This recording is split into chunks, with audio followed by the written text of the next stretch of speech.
We're a bit of a hybrid between conventional agriculture, small farms, family farms, and educational establishment. We have a little of both. We do raise somewhere on the order of 4,000 to 5,000 fruit trees, and we raise sweet corn and pumpkins and various row crops, strawberries and raspberries and so forth.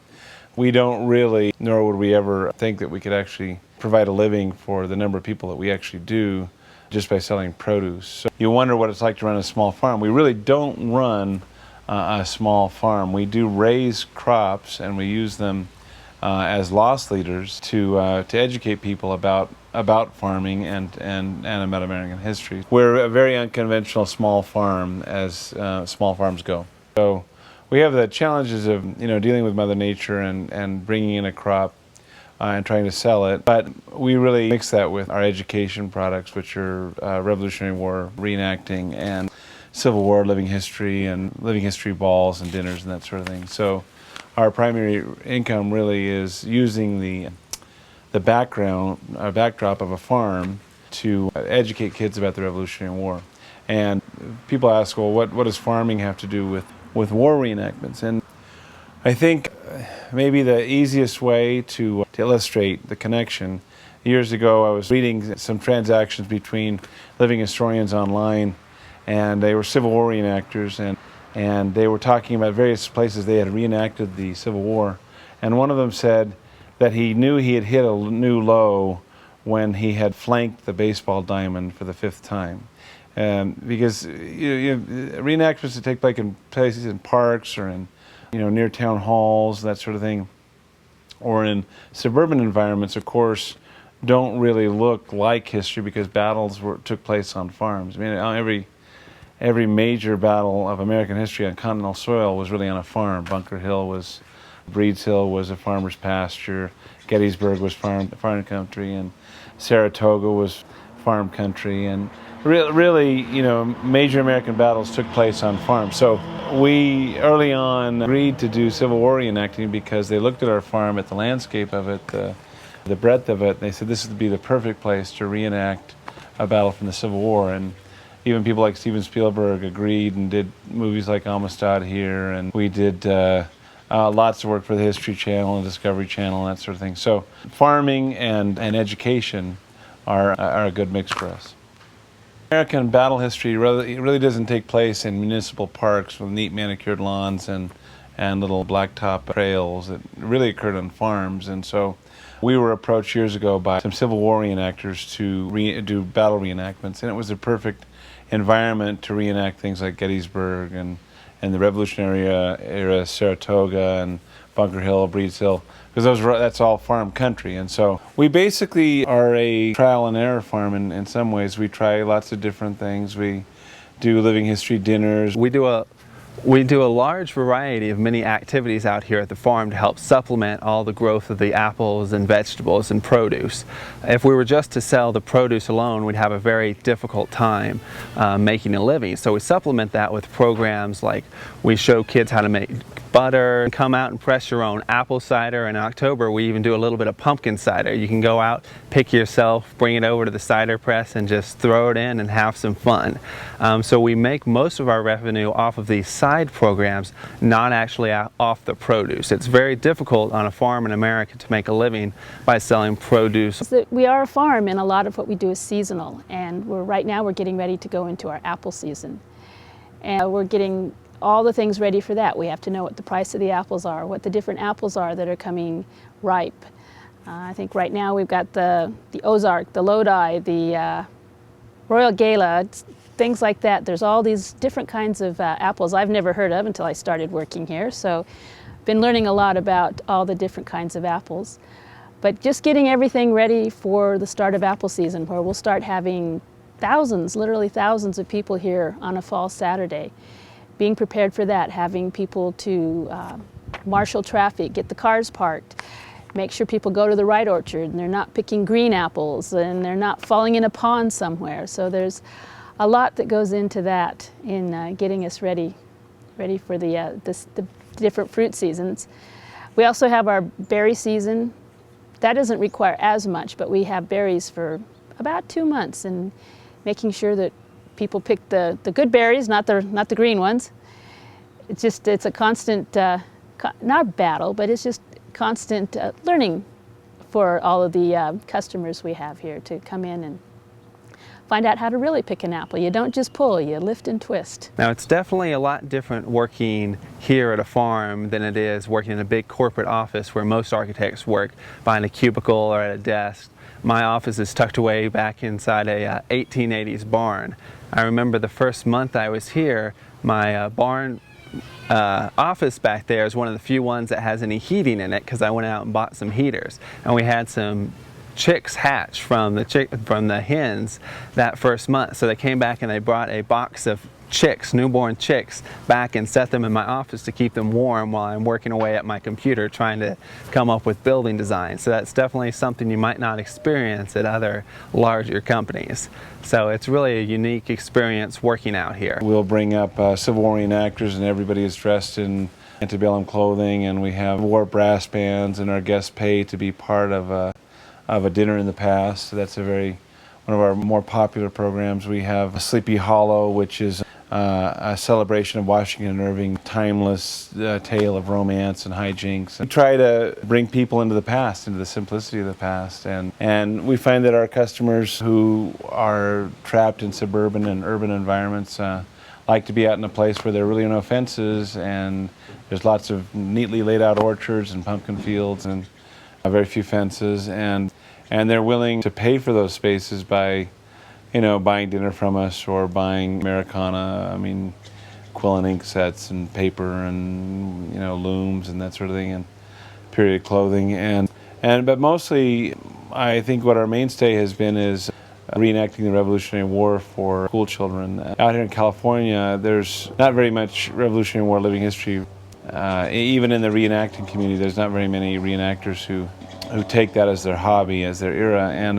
And so we found that there was an open market for telling the story of the 18th century in America. And if you ask a child today whether they'd rather be tried by a judge or a jury, oftentimes, most of the time, they're going to say, they're instinctively going to say a judge. But constitutional history tells us that the jury is the last barrier against a bad law. And many Americans, fought and died for those rights, and we find that it's an engaging way in this country setting to teach those rights. Because when we were going through our CUP battle, someone asked us if we could tell the story of the Revolutionary War without muskets, and one of our employees had the presence of mind to say that we didn't get our country by asking nicely, and that drama is worth reliving and re-experiencing. We know that the story of English liberties throughout history is a story of a fight. It's the story of the gentry telling the nobility, "You will not take our goods from us without our consent. You will not take our right to worship from us. We will be burned at the stake rather than to worship as you tell us to." And it's a whole story of a long fight. Charles I and Cromwell and George III, who was a spoiled brat on the throne, who thought he deserved the vassal slavery of his American subjects. And when you compare his excesses of power, though, and you look at the present day and you say, Hugo Chavez is shutting down the opposition press in Venezuela. Castro, the old crippled tyrant, was an enemy of freedom of worship in his country. The world is just full of dictators and of people who've been willing to abuse the rights of their people. And so we never tire of telling new generations that they live in a country where they have the right to worship as they choose, where they can speak their minds, where they can be tried by a jury. And not only should they expect these rights, but they should demand them. So, and you really can't teach that without showing the struggle of how they were achieved. People, we ran into an interesting, actually aggravating aspect of California land use policy out here in Riley's Farm in Oak Glen, and that we found out that everybody wants more places for kids and families. They want more parks. They want more schools. They want more, in our case, living history venues. They want all that, but they don't want them next to where they live. It's the not in my backyard syndrome, the NIMBY syndrome. And what we found up here in Oak Glen was that there are a lot of folks who buy 2 or 3 acres of land and they think they've bought the rights to 3,000 or 4,000 acres of solitude. So somebody opens up a camp for kids next to them, and their impulse is to try and shut them down. And I've always thought, if you love a field next to you, if you love that beautiful field full of wildflowers next to you, and you've bought your home and you want to enjoy that field of wildflowers, but it doesn't happen to be yours, maybe you ought to buy that field of wildflowers so that you can preserve it. But don't tell the fellow who owns that field of wildflowers that they've got to somehow keep it for your personal enjoyment. And we run into that.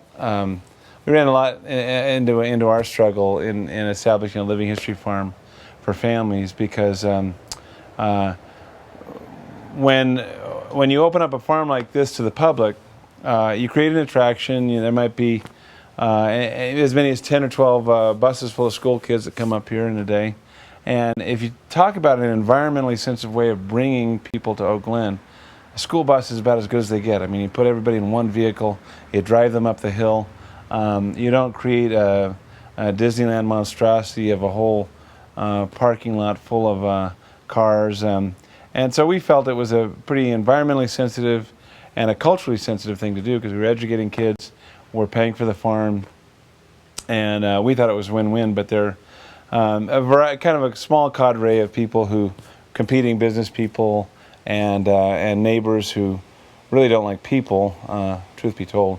I didn't want anybody next to them. So, but fortunately, I think that the powers that be saw the wisdom of our project, and we won unanimously. And now we face the challenge of going on with this original vision that we all fell in love with as a family 20 years ago.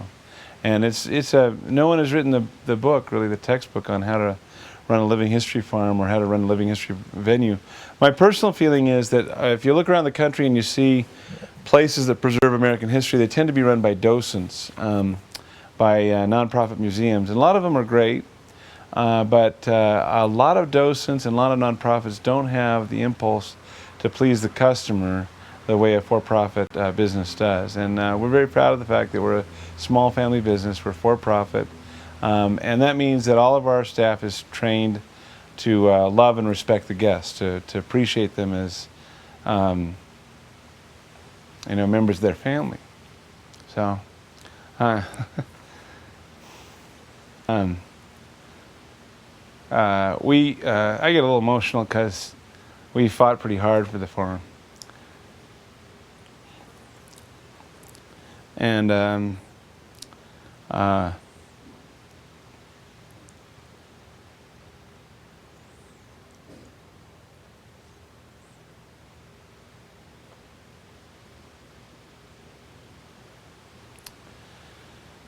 there's very few people who see it, who don't express their